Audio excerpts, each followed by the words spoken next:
नमस्कार, लोकस्वर टीवी में आपका स्वागत है। मैं हूं प्रियंका। खबरों में आगे बढ़ेंगे, मगर उससे पहले सुर्खियों पर एक नजर।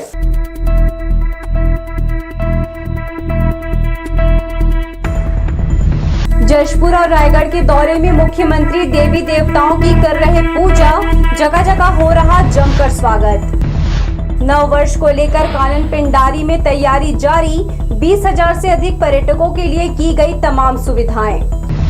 मोपका में फिर चला नगर निगम का भूमाफियाओं के खिलाफ अभियान, अवैध प्लाटिंग करने वालों में मचा हड़कंप। और बरेला गांव के सरकारी स्कूल परिसर में बनाई गई दुकान, ग्रामीणों ने की शिकायत, जांच का मिला आश्वासन। हमारे न्यूज हेडलाइंस के प्रायोजक हैं Makhija test tube baby centre Bilaspur. हम आपके परिवार को पूरा करते हैं। Makhija test tube baby centre and प्रसूति गृह। तो ये थी सुर्खियां और अब खबरें विस्तार से। मुख्यमंत्री बनने के बाद पहली बार जसपुर और रायगढ़ के दौरे पर पहुंचे विष्णुदेव साय लगातार मंदिर, आश्रम और कुल देवी देवताओं के स्थलों में जाकर माथा टेक रहे हैं। गृहग्राम बगिया में ग्रामीणों ने उनका ऐतिहासिक स्वागत किया। इस दौरान आधी रात तक मुख्यमंत्री के स्वागत में कार्यक्रम चलता रहा। मुख्यमंत्री बनने के बाद पहली बार जशपुर जिले के अपने गृहग्राम बगिया पहुंचे विष्णुदेव साय का ग्रामीणों ने अभूतपूर्व स्वागत किया। उनकी एक झलक पाने ग्रामीण आधी रात तक उनका इंतजार करते रहे। मुख्यमंत्री के पहुंचने पर फूलों की वर्षा और आतिशबाजी के साथ स्वागत किया गया। अपने नगर और गांव पहुंचने के बाद मुख्यमंत्री लगातार गुरुओं के आश्रम, देवी देवताओं, कुलदेवता गुरुगद्दी में जाकर माथा टेक रहे हैं।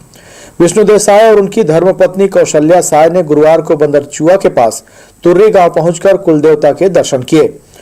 मुख्यमंत्री श्री साय ने कुलदेवता को गुड़, नारियल, पान, सुपारी अर्पित कर प्रदेश की सुख, समृद्धि और खुशहाली की कामना की। मंदिर स्थल में गांव के पुजारी ने मुख्यमंत्री को विधि विधान से पूजा पाठ कराया। इस अवसर पर मुख्यमंत्री श्री साय ने कहा कि पूर्वजों के आशीर्वाद से ही शुभ कार्य संपन्न होते हैं। तुर्री में अपने कुलदेवता का आशीर्वाद लेकर प्रदेश की खुशहाली और जनहित में निरंतर कार्य करने की उन्होंने बात कही। मुख्यमंत्री के पूर्वज स्वर्गीय सरदार भगत साय यानी सरदार बूढ़ा की स्मृति में मंदिर का यहां निर्माण कराया गया है। इस दौरान बड़ी संख्या में आसपास के ग्रामीण जन मौजूद रहे। मुख्यमंत्री विष्णुदेव साय रायगढ़ जिले के भुइयां पानी भी पहुंचे। यहां हेलीपैड पर उनका कलेक्टर, एसपी सहित जिला प्रशासन के अधिकारियों ने स्वागत किया। इसके बाद गुरु धनपति पंडा द्वारा स्थापित की गई मूर्ति भगवान शिव, बजरंगबली के उन्होंने दर्शन किए। गुरु गद्दी को श्री साय ने प्रणाम किया। मालूम हो कि गुरु की याद में श्री साय ने ही यहां दुर्गा मंदिर का निर्माण कराया था, जहां पहुंचकर उन्होंने दर्शन किया। लोकसवर टीवी के लिए कैमरामैन प्रदीप भोई के साथ इरशाद अली, बिलासपुर। छत्तीसगढ़ में नई सरकार बनने के बाद से ही एक बार फिर मंडियों में किसानों की भीड़ उमड़ने लगी है। किसान अपनी उपज लेकर मंडी पहुंच रहे हैं। इसी का परिणाम है कि राज्य में अब तेजी से धान खरीदी का आंकड़ा बढ़ने लगा है। छत्तीसगढ़ में सरकार ने इस वर्ष समर्थन मूल्य पर 130 लाख टन धान खरीदने का लक्ष्य रखा है। खरीदी के लिए 1 नवंबर से 31 जनवरी तक की समय सीमा तय की गई है। प्रदेश में इस बार कुल 26,87,000 किसानों ने समर्थन मूल्य पर धान बेचने के लिए पंजीयन कराया है। पंजीकृत किसानों का रकबा 32.93 लाख हेक्टेयर है। विधानसभा चुनाव के दौरान भाजपा ने किसानों से 21 क्विंटल प्रति एकड़ धान 3,100 रुपए प्रति क्विंटल की दर से खरीदी करने की घोषणा की है, जिसका आदेश जारी हो चुका है। जिले की बात करें तो यहां भी इन दिनों धान की आवक खरीदी केंद्रों में बढ़ी है। किसान भारी संख्या में केंद्रों में पहुंचने लगे हैं। खरीदी केंद्रों में किसानों के लिए सभी तरह के इंतजाम किए गए हैं। हमारे यहाँ लगभग 1217 किसान पंजीकृत है, जिसमें 437 किसान अभी तक धान बेचकर लाभान्वित हो चुके हैं। 21,000 क्विंटल करीब खरीदी हो चुकी है। उठाव की स्थिति भी संतोषजनक है। लगभग 70% 75% उठाव हो रहा है। यानी उठाव अन्य वर्ष की भांति इस साल बहुत अच्छा है। अभी तक किसी भी प्रकार की कोई अप्रिय या किसानों को असुविधा नहीं हुई है। सभी के अकाउंट में 3 से 4 दिन के अंदर राशि अंतरित हो जा रही है। सैदा केंद्र की बात करें तो यहां दिसंबर के अंतिम सप्ताह में किसानों की संख्या बढ़ी है। सभी को व्यवस्थित ढंग से टोकन की व्यवस्था दी जा रही है। धान खरीदी केंद्रों में किसानों का भुगतान बैंक लिंकिंग व्यवस्था के तहत किया जा रहा है। धान खरीदी के साथ साथ कस्टम मिलिंग के लिए निरंतर धान का उठाव भी जारी है। लोकसभा टीवी के लिए कैमरामैन जयसाहू के साथ भूपेंद्र सिंह राठौर की रिपोर्ट। जिले के स्वामी आत्मानंद स्कूलों में घटिया फर्नीचर आपूर्ति का मामला तुल पकड़ता जा रहा है। 4 साल पहले शहर में 3 स्कूल खोले गए थे, तब पहली बार इन स्कूलों के लिए फर्नीचर शासन स्तर पर भिजवाया था। अब जानकारी मिलते ही कलेक्टर अवनीश शरण के निर्देश पर स्कूल प्रबंधन सभी तरह का फर्नीचर, इलेक्ट्रिकल, इलेक्ट्रॉनिक उपकरण और विभिन्न निजी संस्थानों से मिले सामान का ब्यौरा तैयार कर रहा है। कहा जा रहा है प्रदेश में मौजूदा भाजपा सरकार को डीएमएफ की राशि में बड़ी गड़बड़ी की बू आ रही है, जिसका पता लगाने स्वामी आत्मानंद स्कूलों से सभी तरह के सामानों की सूची और आपूर्ति एजेंसी संस्थानों की जानकारी मंगाई जा रही है। कंडम फर्नीचर 1 साल से स्कूलों में रखा है। नए साल के पहले दिन 1 जनवरी को लेकर कानन पिंडारी जू में तैयारी पूरी हो गई है। यहां पहुंचने वाली भीड़ को संभालने और उन्हें बेहतर सुविधा देने व्यवस्था बनाई जा रही है। पर्यटकों को टिकट लेने और प्रवेश के लिए इंतजार नहीं करना पड़ेगा। प्रबंधन ने इसकी बेहतर व्यवस्था की है। 1 जनवरी को पर्यटक उन जगहों पर जाना पसंद करते हैं जहां सुकून हो और पहला दिन उत्साह के साथ गुजरे। ऐसे में कानन पिंडारी पर्यटकों की पहली पसंद है। प्रबंधन को ये मालूम है, इसलिए इस दिन के लिए खास तैयारियां यहां की जा रही हैं। इस बार भी सप्ताह भर से जू प्रबंधन तैयारियों में जुटा हुआ है। इसके तहत जू परिसर का आकर्षक रंगरोगन किया जा रहा है। पेड़ों के निचले हिस्से को भी सफेद रंग से पुताई की गई है। इसके चलते हरियाली के बीच सफेद रंग बेहद सुंदर दिख रहा है। इसके अलावा बच्चों के झूले, फिसल पट्टी से लेकर मनोरंजन की चीजों की मरम्मत की गई है। शुक्रवार को एटीआर और कानन पिंडारी के डीएफओ विष्णु नायर ने अधिकारियों से बैठक कर यहां पर्यटकों के लिए किए जा रहे इंतजाम का जायजा लिया। उन्होंने बताया कि इस बार 20,000 से अधिक लोगों के आने की अनुमान लगाई जा रही है, जिसके हिसाब से इंतजाम यहां किए जा रहे हैं। न्यू ईयर के दिन करीब 20,000 से लोगों का एक्सपेक्टेशन है कि आएंगे करके टूरिस्ट, और उसके लिए हमने जो काउंटर है वो काउंटर की संख्या बढ़ा दी है। अभी कई 8 काउंटर लगे रहेंगे, और साथ में इसमें हमने जो ट्रैफिक पुलिस है वो करीब 20 संख्या में रहेंगे, वो भी हमें मदद करेंगे, और सिविल पुलिस भी मदद करेंगे। और बाकी जो क्राउड का फ्लो है उसको भी हमने कंट्रोल्ड मूवमेंट में कहाँ से पहले तो अभी है कि जहाँ से आना है वैसे ही निकलता है, पर अभी हमने एंट्री और एग्जिट अलग गेट कर दिया है। पर्यटकों की भीड़ संभालने के लिए और सुरक्षा के मद्देनजर खास व्यवस्था भी की गई है। इसके तहत 20 से 25 पुलिसकर्मी यहां तैनात रखे जाएंगे। यातायात पुलिस को भी जू प्रबंधन ने पत्र लिखा था। बिलासपुर से लेकर कानन पिंडारी तक यातायात पुलिसकर्मी व्यवस्था संभालेंगे। इसके अलावा अतिरिक्त वनकर्मी भी ड्यूटी में लगे रहेंगे। पर्यटकों की प्रवेश व्यवस्था में इस बार बदलाव किया गया है। इसके तहत पर्यटक इस बार गेट क्रमांक 1 से प्रवेश करेंगे और बाहर गेट क्रमांक 2 से निकलेंगे। पार्किंग व्यवस्था भी जू के सामने और भीतर की गई है। 4 पहिया वाहन जू के अंदर खड़े होंगे। पार्किंग के लिए भी हमने अलग से अंदर भी व्यवस्था बनाई है। गेट नंबर 2 से भी व्यवस्था बनाई हुई है, तो इंक्रीज़ किया है स्पेसिंग। और वही है, ट्रैफिक पुलिस वाले भी आएंगे तो वो भी हमें उधर हेल्प करेंगे कि जो रोड के साइड में वगैरह पार्किंग है उसका भी मूवमेंट का रिस्ट्रिक्ट करके हेल्प करेंगे। जो प्रबंधन ने इस बार प्रवेश टिकट की खास व्यवस्था की है। इसके तहत 7 टिकट काउंटर रहेंगे। एक अभी स्थायी काउंटर है, इसके बाजू में एक काउंटर और 5 अन्य काउंटर बाहर अलग अलग हिस्से में रहेंगे। पर्यटक कहीं से भी टिकट लेकर जू में प्रवेश कर सकते हैं। लोकसभा टीवी के लिए कैमरामैन जयसाहू के साथ भूपेंद्र सिंह राठौर की रिपोर्ट। साल के अंतिम दिन को विदाई देने और 1 जनवरी का स्वागत करने के लिए एटीआर में पर्यटकों की भीड़ रहेगी। 31 मार्च को शिवतराई स्थित रिसोर्ट के सभी 18 कमरे बुक हैं। भीड़ को देखते हुए टाइगर रिजर्व प्रबंधन ने सुरक्षा के भी इंतजाम किए हैं। इसके तहत एक टीम शिवतराई से केवजी बैरिकेड तक निगरानी करेगी। उमड़ने वाली अतिरिक्त भीड़ को देखते हुए एटीआर प्रबंधन ने कोर जोन में भी विशेष व्यवस्था की है। डीएफओ विष्णु नायर ने बताया कि एटीआर के सारे कमरे अभी से बुक हो गए हैं। पर्यटकों के घूमने के लिए गाड़ियों का इंतजाम किया है। सारा मतलब गाड़ी रूम्स वगैरह सब बुक हो चुके हैं, पहले से बुक हो चुके थे। न्यू ईयर को लंबा छुट्टी आ रहा है 3 दिन का, तो उस हिसाब से लोगों में काफ़ी उत्साह है और सारा बुकिंग कंप्लीट है। वहाँ भी सब है, हमारे पास गाड़ियों की व्यवस्था का कोई दिक्कत नहीं है, पार्किंग के लिए अच्छा खासा स्पेस है वहाँ पे। लघु उद्योग भारती के नए कार्यकारिणी और सदस्यों का कार्यक्रम हुआ, जिसमें कई उद्यमी भी आमंत्रित किए गए। जिले में उद्योग और व्यापार का बेहतर वातावरण बनाने पदाधिकारियों ने भरोसा दिलाया। उद्योगों को बढ़ावा देने और इस क्षेत्र में आ रही समस्याएं दूर करने लघु उद्योग भारती पिछले काफी समय से काम कर रहा है। समिति के द्वारा उद्योगों में व्याप्त समस्याओं का हल निकालने जनप्रतिनिधियों, जिला प्रशासन और शासकीय स्तर पर बातचीत करने का प्रयास किया जाता है। इसी कड़ी में लघु उद्योग भारतीय बिलासपुर इकाई के नई कार्यकारिणी का गठन किया गया है। संयोजक महेश अग्रवाल, अध्यक्ष प्रमोद अग्रवाल, उपाध्यक्ष किशोर पटेल, सचिव शरद कुमार गुप्ता, सह सचिव राजीव अग्रवाल, युवा टीम प्रमुख विकास भानुशाली और पालक के रूप में पुरुषोत्तम को जिम्मेदारी दी गई। उन्होंने कहा, नई कार्यकारिणी संगठन के विस्तार की दिशा में प्रयास करेगी। इसके अलावा आगामी 1 महीने में नए सदस्य बनाए जाएंगे।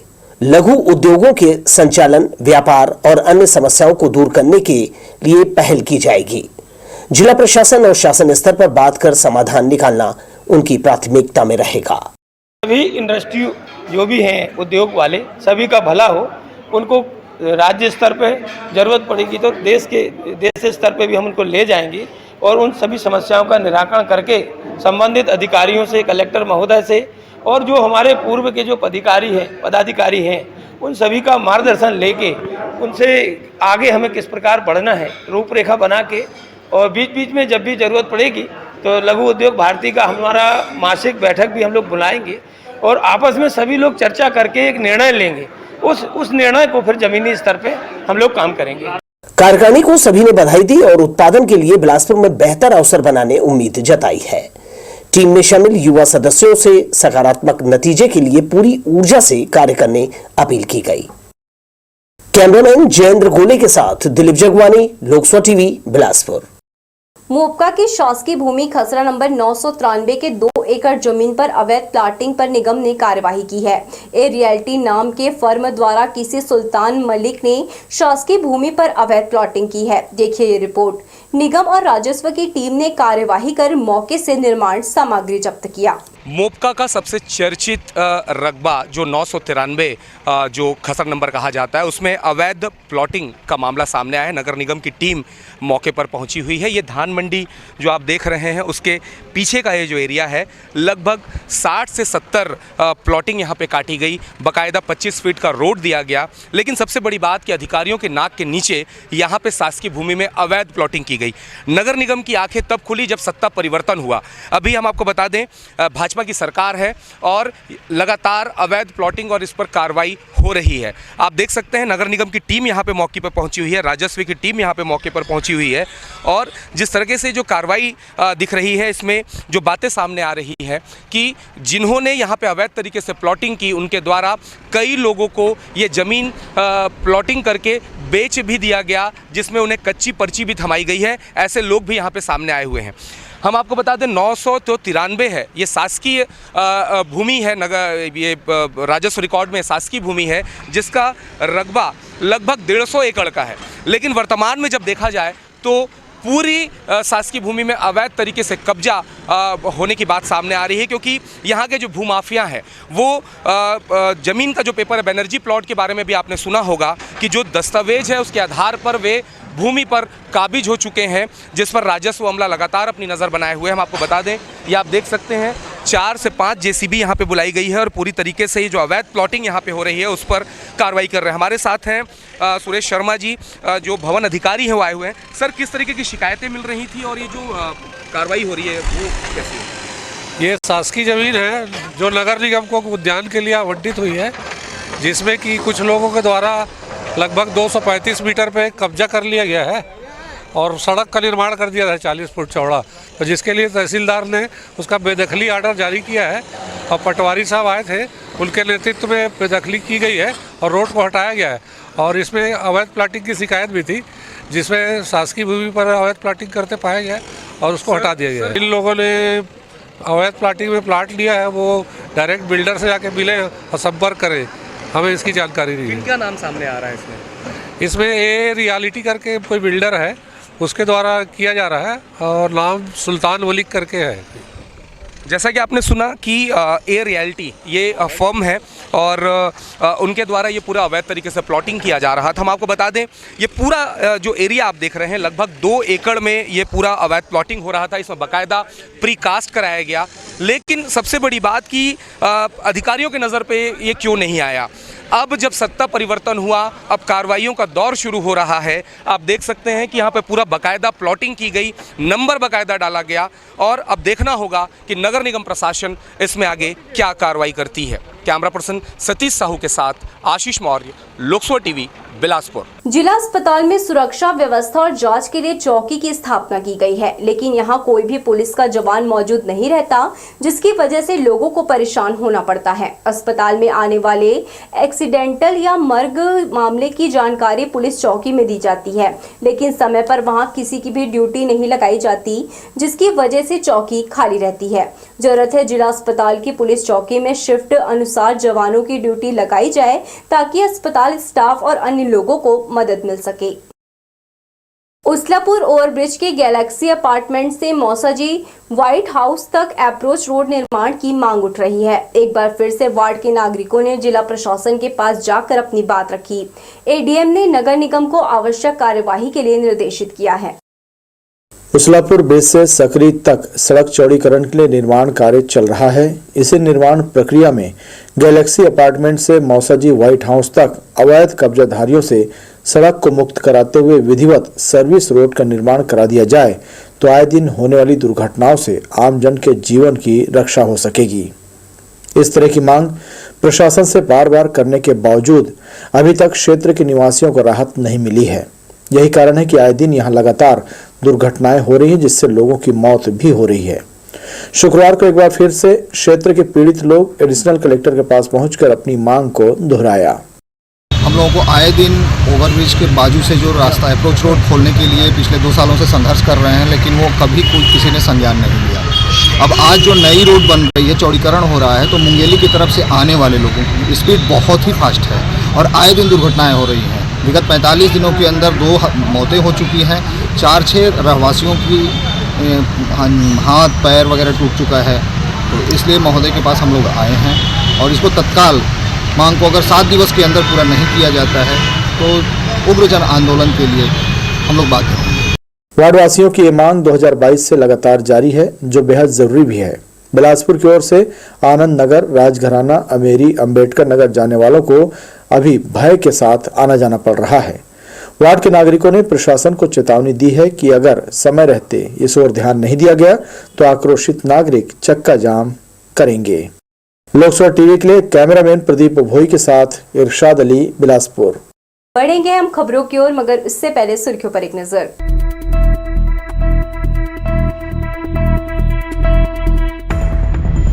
जशपुर और रायगढ़ के दौरे में मुख्यमंत्री देवी देवताओं की कर रहे पूजा, जगह जगह हो रहा जमकर स्वागत। नव वर्ष को लेकर कानन पिंडारी में तैयारी जारी, 20,000 से अधिक पर्यटकों के लिए की गई तमाम सुविधाएं। मोपका में फिर चला नगर निगम का भू माफियाओं के खिलाफ अभियान, अवैध प्लाटिंग करने वालों में मचा हड़कंप। और बरेला गांव के सरकारी स्कूल परिसर में बनाई गई दुकान, ग्रामीणों ने की शिकायत, जांच का मिला आश्वासन। हमारे न्यूज हेडलाइंस के प्रायोजक हैं Makhija test tube baby centre, Bilaspur. हम आपके परिवार को पूरा करते हैं Makhija test tube baby centre and प्रसूति गृह। आमतौर पर ग्रामीणों द्वारा सरकारी जमीनों पर बेजा कब्जा करने का मामला सामने आता है, लेकिन यदि पंचायत ही बेजा कब्जा का निर्माण कराए तो फिर यह मामला अलग ही हो जाता है। कुछ इसी तरह का मामला ग्राम पंचायत बरेला से सामने आया है। मुंगेली जिले के बरेला पंचायत से एक अलग तरह का मामला सामने आया है। यहाँ पंचायत सरपंच और सचिव ने नियम विरुद्ध जाकर शासकीय प्राथमिक स्कूल परिसर में व्यावसायिक दुकान बना दिया है, जिसके कारण स्कूल परिसर के अंदर बने इस दुकान से बच्चों की पढ़ाई प्रभावित होना तय है। नियमों की दुहाई देने वाली निर्माण एजेंसी पंचायत विभाग ने भी आंख मूंद कर स्कूल परिसर के अंदर दुकान बनाने की अनुमति कैसे दे दी, ये समझ से परे है। स्कूल के ग्राउंड के अंदर जो एक दुकान के सेट बने हैं, दुकान के सेट बने हैं वर्तमान में ओला बोलते पंचायत में पूछबो तो स्टोर रूम है, लेकिन हमारे हिसाब से कोई एंगल में स्टोर रूम नहीं लगा थे। सामने शटर और स्टोर रूम रहती तभी अगल बगल खिड़की छोटे दरवाजा दिए जाती। वर्तमान में सरपंच है जो कृष्णा यादव ओखर द्वारा यही जानकारी देते, लेकिन हम ग्रामीण के हैसियत से बोला था कि मोर हिसाब से ये दुकान के ही सेट बने यही समस्या है। और हमारे गांव के 2-4-5 भी मन कलेक्टर ऑफिस में आवेदन दे रही तो कर बाद भी कोई कार्रवाई नहीं है। हाँ सर, ये स्कूल प्रांगण में बना हुआ है तो इसको बोला गया था, हम सरपंच से पूछे तो इसको बोला स्टोर रूम बनाया है बोल के। जब हम लोग मैडम लोग से भी पूछे थे, मैडम लोग बताया कि ये दुकान मतलब स्टोर रूम बनाया बोल के, लेकिन बाकी ये सब दिख रहा है दुकान बन रहा है बोल के। इसमें मैडम लोग कभी साठ घाटे इसमें ये बताया नहीं, ना कि लिखित में कुछ लिया गया है। मैडम लोग किसी भी चीज़ की जानकारी भी नहीं दे रहे मैडम लोग। अभी स्कूल के तरफ से कोई ऑब्जेक्शन किया गया? कोई ऑब्जेक्शन नहीं गया है स्कूल की तरफ से। आप लोग जब बोलते हो स्कूल में तो क्या बोलते? हाँ, इसको स्टोर रूम के लिए ही हमको बोला गया था, लेकिन सामने दिख रहा है दुकान बना हुआ पूरा, देखो दुकान की तरह ही है, ये कोई स्टोर रूम के लिए नहीं है। और मैडम लोग से पूछोगे तो कोई लिखित में नहीं देगा। निर्माण कार्य पूरा हो चुका है। अब यहाँ ये सवाल खड़ा होता है कि किस नियम के तहत स्कूल के अंदर यह निर्माण कार्य किया गया है। शिक्षा विभाग और जनपद पंचायत के लोग क्या कर रहे थे? वहीं बरेला पंचायत के सरपंच कृष्णा यादव ताल ठोक कर कह रहे हैं कि इसके लिए बकायदा पंचायत में प्रस्ताव पारित हुआ है, सब कुछ सिस्टम से हो रहा है। हालांकि इसकी जानकारी जब जिला शिक्षा अधिकारी को दी गई तो उन्होंने कहा कि मामले की सूचना मिली है, जांच के उपरांत ही कुछ कह पाएंगे। पहले से व्यावसायिक परिसर बना हुआ है, स्कूल प्रांगण से लगा हुआ है, उसमें भी एक ग्राम प्रस्ताव कर करके एक दुकान बनाया गया है। इसके लिए विभाग ने अनुमति दे दी है आपको स्कूल परिसर में आप दुकान बनाएगा? हाँ, उससे अपन घिरा हुआ है, वो तो दिख रहा है कि हाँ बाउंड्री वाल से घिरा हुआ है, वो तो सिस्टम से बन रहा है, वो सिस्टम से बन रहा है जी। स्कूल परिसर में जो किसी के द्वारा मतलब जो भी हाँ पंचायत के द्वारा जो भी किया गया है तो वो हमारे स्तर का नहीं है, चूँकि वो राज्य मतलब अन्य विभाग का है। क्योंकि हमारा स्कूल जो रहता है उस परिसर में शिक्षकों के द्वारा बच्चों को अध्यापन कार्य कराया जाता है, और किसी के द्वारा जो अन्य अतिक्रमण किया गया है तो हमारे विभाग का नहीं है। उसके बारे में संबंधित विभाग को मतलब वो कार्रवाई करेगा, उसका संबंधित विभाग को जानकारी दे चुके हैं। हमारी तरफ से कहीं पर कोई मतलब उसमें कार्रवाई करने में पीछे नहीं है, हम लोग उसको जानकारी अवगत करा दिए हैं संबंधित को। अब जब स्थानीय लोग और पालक विरोध पर उतर आए हैं तो विभाग के जिम्मेदार अधिकारी इस मामले को लेकर एक्शन लेने की बात कह रहे हैं। ताज्जुब तो इस बात की है कि मेन रोड के ऊपर स्कूल परिसर के अंदर जब दुकान तैयार हो रही थी तब जिम्मेदारों की नजर कैसे नहीं पड़ी। अधिकारियों को इस मामले में गंभीरता के साथ जांच करने की जरूरत है। लोकसभा टीवी के लिए मुंगेली से मोहम्मद अलीम की रिपोर्ट। खुली नालियों और सीवरेज के चैम्बर हादसे को आमंत्रण दे रहे हैं। शहर के तकरीबन सभी इलाकों में यह समस्या है, इससे निजात दिलाने पर दूसरी जगह यह खतरा पैदा हो जाता है। जरहाभाटा के ओमनगर में राहगीर सड़क के बीच खुले चैम्बर से परेशान रहते हैं। एक से दूसरे इलाके में आना जाना करने ओमनगर सड़क का बड़ी संख्या में लोग इस्तेमाल करते हैं। नाले के ऊपर लगे 2 छड़ के भरोसे चैम्बर खुला छोड़ दिया है, जिसमें गिरकर कोई दुर्घटनाग्रस्त हो सकता है। 21 लोगों से सरकारी नौकरी लगाने के नाम पर धोखाधड़ी करने वाले बर्खास्त पुलिसकर्मी को सिविल लाइन पुलिस ने गिरफ्तार किया है। पकड़ा गया आरोपी पंकज शुक्ला पूर्व में बिलासपुर आईजी कार्यालय में पदस्थ था। इससे पहले भी पुलिस ने फर्जी नियुक्ति पत्र बनाने के मामले में आरोपी को गिरफ्तार किया था। पंकज शुक्ला ने 21 लोगों से 1 करोड़ 13 लाख रुपए की ठगी की थी, जिस पर सिविल लाइन थाने में उसके खिलाफ मामला दर्ज है। रिपोर्ट दर्ज होने पर वो फरार हो गया था। पुलिस की सख्ती के चलते आरोपी पंकज शुक्ला ने न्यायालय में समर्पण किया, जिसे पुलिस ने विधिवत गिरफ्तार कर कोर्ट में पेश किया। जांच के दौरान ही भागते हुए घूम रहा था। इसके बाद अपराध पंजीबद्ध होने के पश्चात लगातार फरार चल रहा था। इनका जो जीजा है, पंकज शुक्ला का जीजा, वो भी इसके साथ अपराध में शामिल था। उसके द्वारा माननीय उच्चतम न्यायालय से अग्रिम जमानत ली गई थी और इसके द्वारा जमानत नहीं मिलने पर कल माननीय न्यायालय के समक्ष सरेंडर किया गया था, जिसे पीआर पर लिया गया है और अग्रिम वैधानिक कार्रवाई की जा रही है। तो ये थी हमारी लोकसभा टीवी की तमाम खबरें। अगली बुलेटिन में आपसे फिर होगी मुलाकात। तब तक के लिए पूरी टीम के साथ प्रियंका को दीजिए इजाजत। नमस्कार।